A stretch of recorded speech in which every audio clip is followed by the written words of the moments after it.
Bismillahirrahmanirrahim. Kembali lagi di materi fisika bersama Kak Meli. Di sini materi yang akan kita bahas adalah vektor. Materi kelas 10. Nah, di sini perlu kalian ketahui dulu apa sih vektor itu? Nah, vektor adalah besaran yang memiliki nilai dan arah. Jadi kalau skalar itu hanya memiliki nilai, tetapi apabila dia besaran vektor, maka selain punya nilai, dia juga punya arah, seperti itu.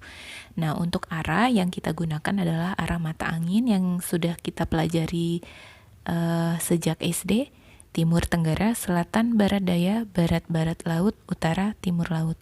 Nah, ini sangat penting sekali nanti untuk menentukan arah dari vektor. Nah, di sini diambil satu contoh, ada sebuah vektor P. Ingat, penulisan atau pelukisan vektor itu dimulai dari sini, dari ekornya, kemudian ke kepala, seperti itu ya. Misalkan ada vektor P besarnya 3 Newton, maka bisa disimpulkan vektor P bernilai 3 Newton ke arah timur.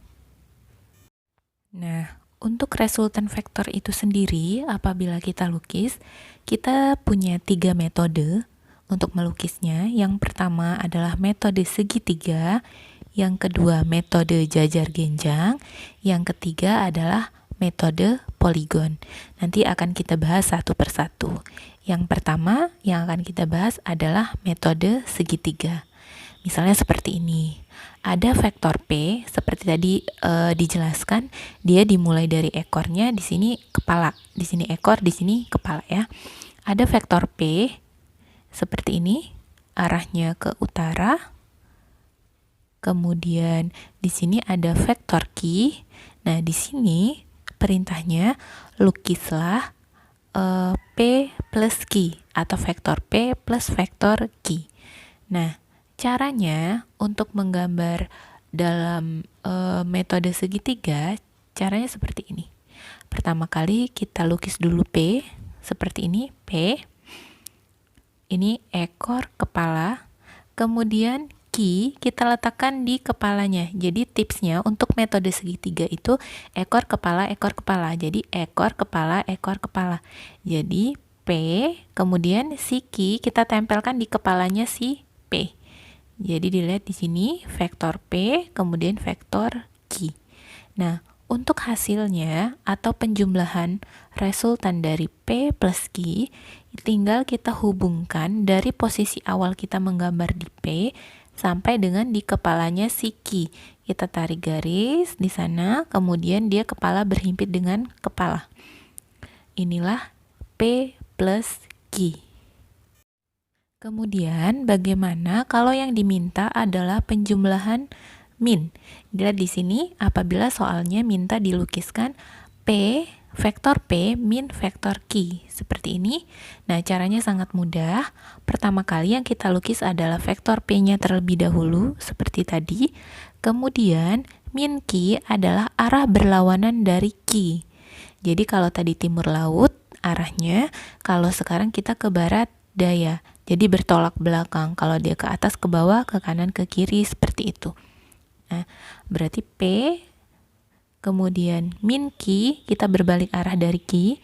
Nah, kemudian seperti cara yang sama tadi, yang sebelumnya, tinggal kita gabungkan antara posisi awal kita ke posisi akhir. Berarti disinilah hasil dari vektor P min vektor Q. Sekarang kita bahas metode yang kedua, yaitu metode jajar genjang. Nah, dilihat di sini diberi contoh ada vektor R dan vektor S. Nah, misalkan lukislah vektor R plus vektor S. Nah, untuk jajar genjang itu berbeda dengan metode segitiga tadi. Kalau segitiga tadi ekor kepala, ekor kepala. Kalau sekarang dihubungkan antara dua ekornya ini. Berarti dilihat di sini R kita lukis, kemudian S di sini. Berarti dilihat di sini yang berhimpit adalah ekornya. Sudah, setelah dia sudah berhimpit seperti ini, kita tarik garis ke atas, lihat, ke utara, sejauh si R. Jadi R ini sejauh ini, maka kita tarik garis putus-putus ke atas. Kemudian dari kepala R, kita tarik juga garis putus-putus sejauh S. Berarti ini R panjangnya sama dengan garis putus-putus ini. Kemudian ini S sama panjangnya dengan garis putus-putus ini.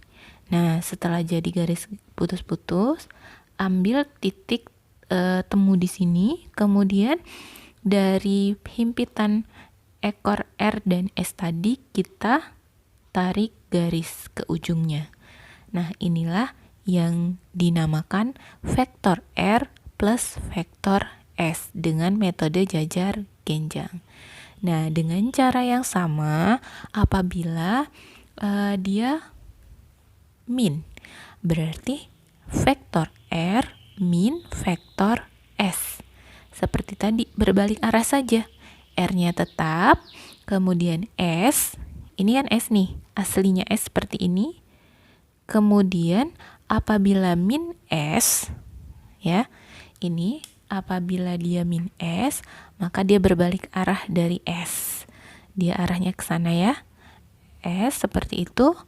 Kemudian ekor mereka dihimpitkan, ditarik garis sebesar min S ke sini, kemudian di sini ditarik garis sebesar R, kemudian ketemu titik temu di sini, kemudian kita tarik garis seperti itu. Ditarik garis, inilah yang dinamakan R min S dengan metode jajar genjang. Untuk metode yang ketiga adalah metode poligon atau segi banyak. Nah, di sini untuk metode poligon itu konsepnya sama dengan yang segitiga. Jadi, kita hubungkan ekor kepala, ekor kepala, ekor kepala seperti itu. Misal, ini ada vektor M, kemudian vektor N, dan vektor O. Di sini perintahnya lukislah vektor M plus vektor N plus vektor O. Ya, di sini ketiga-tiganya dijumlah vektor M plus vektor N plus vektor O. Nah, dengan cara yang sama dengan segitiga, coba dilihat di sini M seperti ini, kemudian ekornya si N kita letakkan di kepalanya, kemudian sini, kemudian O kita letakkan seperti ini. Nah, hasil dari penjumlahan M, N, O adalah dari titik awal kita menggambar di M sampai dengan si kepalanya si O. Kita beri tanda panah di sini. Maka inilah M plus N plus O dengan metode poligon. Nah, sekarang bagaimanakah perumusan untuk penjumlahan vektor dan selisih dari vektor itu? Kalau tadi kan kita hanya melukis, sekarang bagaimana kalau kita mencari nilai penjumlahan dari vektor? Misalkan ada dua vektor A dengan vektor B, kita jumlahkan. Nah, ini akan menghasilkan akar dari A kuadrat plus B kuadrat plus 2 kali A kali B kali cos alfa. Nah, kalau selisih vektor, itu bedanya hanya di tengah-tengah saja di sini. Depan sama, di sini sama, nilainya sama, hanya tanda plus di sini jadi min. Nah, di sini untuk kalian yang belum pernah belajar tentang sin, cos, dan tan yang akan kita banyak pelajari di materi vektor ini, nah materi ini adalah materi trigonometri yang kalian akan dalami di matematika nanti. Nah, pada dasarnya kita di fisika ambil cara dasarnya saja, karena memang untuk di matematika kelas 10 di materi awal kalian belum dapatkan materi ini. Jadi pengantar untuk materi trigonometri yang akan kita bahas nanti adalah sin, cos, dan tan, sinus, cosinus, dan tangen. Dimana cara mudahnya, tips untuk tahu sin cos tannya itu ada singkatan. Kalau sin demi artinya depan per miring, kalau cos alfa itu sami, samping per miring, kemudian tan alfa itu adalah desa, depan per samping. Di sini dicontohkan dalam sebuah segitiga siku-siku, diambil alfa di sini. Oke, untuk sudut tidak harus alfa, boleh theta, beta, gamma, seperti itu. Nah, di sini di depan sudut, sisi di depan sudut ini ya. Ini kan sudut, ini berarti di depannya. Ini depan, yang ini di samping, inilah sisi miring. Berarti kalau sin theta depan per miring. Kalau cos samping per miring. Kalau tan depan per samping. Seperti itu. Nah, di sini dikenalkan ada yang namanya tabel sudut istimewa. Sudut-sudut inilah yang akan kita gunakan nanti dalam perhitungan vektor. Di sini ada sin, cos, tan, mulai dari sudut 0, 30 derajat, 45 derajat, 60 derajat, 90 derajat. Di sini ada tips mudah untuk mengingatnya. Kalau sin mulai dari 0 berakhir di 1. 0, setengah, setengah akar 2, setengah akar 3, 1. Jadi nilainya selalu naik. Kalau cos, nilai dari sini, dari kanan, kita pindahkan ke yang paling kiri. 1, taruh sini, setengah akar 3, setengah akar 2, setengah 0. Jadi nilainya sin dibalik menjadi nilainya cos. Kemudian nilai tan itu adalah hasil dari pembagian antara sin dibagi dengan cos. Atas dibagi dengan bawah. 0 dibagi 1, 0. Setengah dibagi setengah akar 3 menghasilkan sepertiga akar 3. Setengah akar 2 dibagi setengah akar 2, 1. Kemudian setengah akar 3 dibagi setengah itu akar 3. 1 dibagi 0 tak terhingga. Nah, di sini akan dijelaskan analisis vektornya. Misal diberikan vektor pada koordinat kartesius, ada sumbu X dan sumbu Y seperti ini. Nah, dilihat ada sebuah gaya F, vektor gaya F dengan sudut alfa di sini. Nah, tentu saja apabila ada sebuah vektor, maka bisa kita uraikan terhadap sumbu X dan terhadap sumbu Y. Maka kita tarik dari ujungnya si F ini ke sumbu X, namanya Fx. Begitu pula di sini dari ujung kepalanya si F, kita tarik ke sumbu Y, kemudian kita garis, inilah yang namanya Fy. Berarti Fx itu ada di sini, Fy itu ada di sini. Di sini ada tanda panah nih, warna hijau. Nah, kemudian kita ingin menganalisisnya dengan cara seperti ini. Ini ambil segitiga yang di sini, kita ambil ke sini. Kita copot, kita taruh sini. Oke? Oke, jadilah ini. Di sini adalah F, di sini alfa, di sini adalah Fx. Nah, nilai garis ini itu akan sama dengan Fy. Ini sama dengan Fy. Maka kita tulislah Fy di sini. Karena nilai yang ke samping ini sama. Maka kalau kita terapkan rumus tadi, sin demi, sin itu kan demi, depan per miring. Depannya si sudut ini adalah Fy, miringnya adalah F. Fy per F. Nah, apabila kita ingin mencari nilai Fy, maka Fy sama dengan, tinggal kita kalikan saja yang atas dengan yang bawah. F sin alfa. Begitu pula dengan cos alfa. Apabila kita ingin mencari cos, maka samping miring. Sampingnya dia adalah Fx, kemudian miringnya dia adalah F. Maka apabila kita mencari nilai Fx-nya, perkalian antara F dengan cos alfa. Untuk contoh soal, di sini diambilkan soal UN Fisika 2010 kode P37 nomor 1. Contoh soal yang termudah untuk di vektor seperti ini. Seorang anak berjalan lurus 1 meter ke barat, kemudian belok ke selatan sejauh 3 meter, dan belok ke timur 3 meter. perpindahan yang dilakukan anak dari posisi awal dan arahnya adalah berapa. Jadi yang ditanya besar perpindahan dan arah itu sudah otomatis menuju ke vektor. Nah, untuk mengerjakan soal seperti ini, alangkah lebih mudahnya kita menggambar sketsa perjalanan si anak tersebut. Kita mulai dari titik A, dia ke arah barat sejauh 1 meter. Oke, kita gambar ke arah barat 1 meter. Kemudian berbelok ke selatan sejauh 3 meter, berarti ke selatan 3 meter. Oke, kemudian belok ke timur 5 meter, ke timur 5 meter. Nah, yang ditanyakan perpindahan yang dilakukan anak dari posisi awal.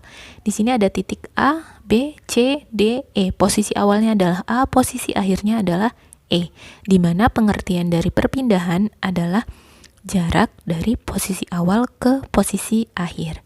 Kalau kalian sudah belajar teorema Pythagoras di SMP, jelas kalian masih ingat caranya untuk mencari perpindahan ini. Oke, dilihat di sini. Kita fokus ke yang hijau. A ke D itu sama dengan B ke C, maka nilainya adalah 3 meter. Kemudian C ke E, ini kan 5 meter.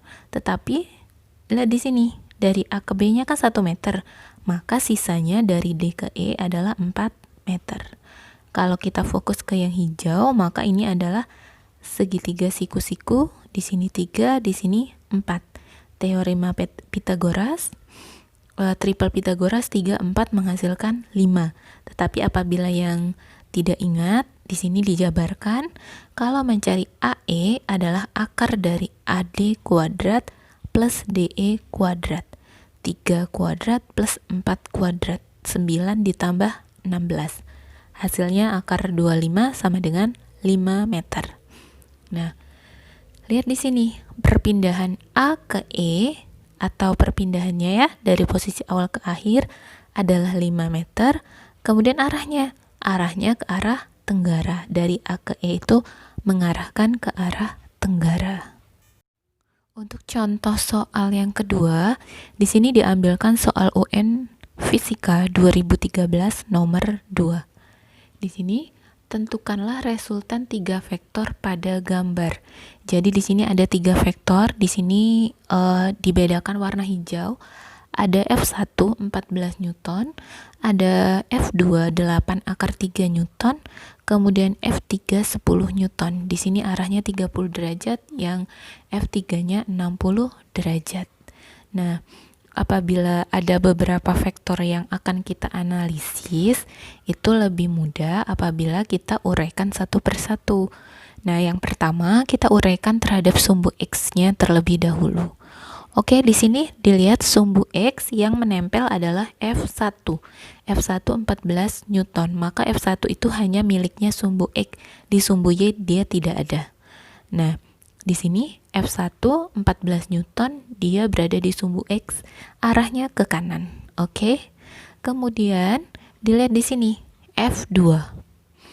Di sini bisa dilihat F2, kita tarik ke sumbu X, ujungnya menjadi F2X. Seperti tadi analisis yang sudah kita cari, kalau dia terhadap sumbu X itu menggunakan fungsi cos, maka 8 akar 3 cos 30 sama dengan 8 akar 3 kali cos 30, bisa dicek di tabel tadi, itu nilainya adalah setengah akar 3. Kemudian kita kalikan, 8 kali setengah itu 4, akar 3 kali akar 3 itu 3. 4 kali 3, 12 Newton, arahnya tentu saja ke kiri. Kemudian F3, dilihat di sini, F3 terhadap sumbu X kita tarik seperti ini. F3X sama dengan F3 cos 60 derajat.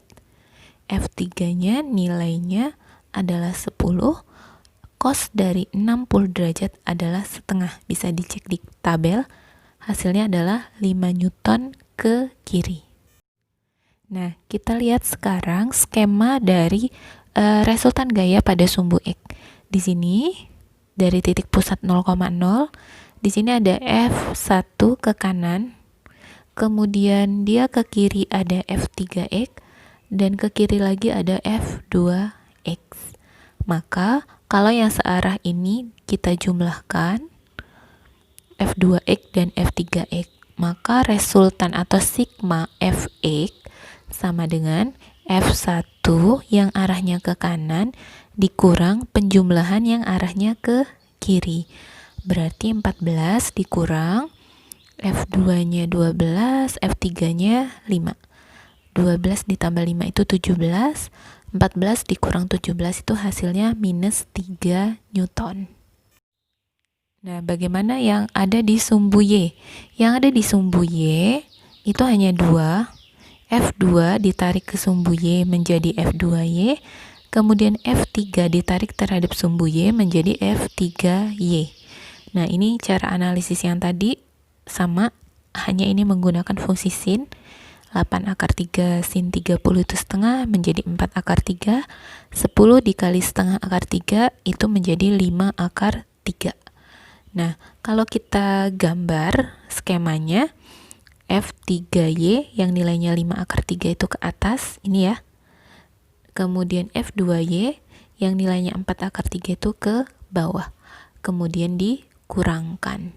5 akar 3 dikurang 4 akar 3 hasilnya adalah akar 3. Kemudian resultan dari ketiga gaya tersebut adalah ini, akar dari sigma Fx kuadrat ditambah sigma Fy kuadrat. Nah, dilihat di sini sigma Fx kuadrat adalah min 3 dikuadratkan 9, kemudian sigma Fy-nya tadi akar 3 dikuadratkan, hasilnya 3. 9 ditambah 3 akar 12. Akar 12 kita sederhanakan menjadi 2 akar 3 Newton. Oke. Semoga dapat dimengerti, semoga video ini dapat bermanfaat untuk kita semua. Diakhiri, wassalamualaikum warahmatullahi wabarakatuh.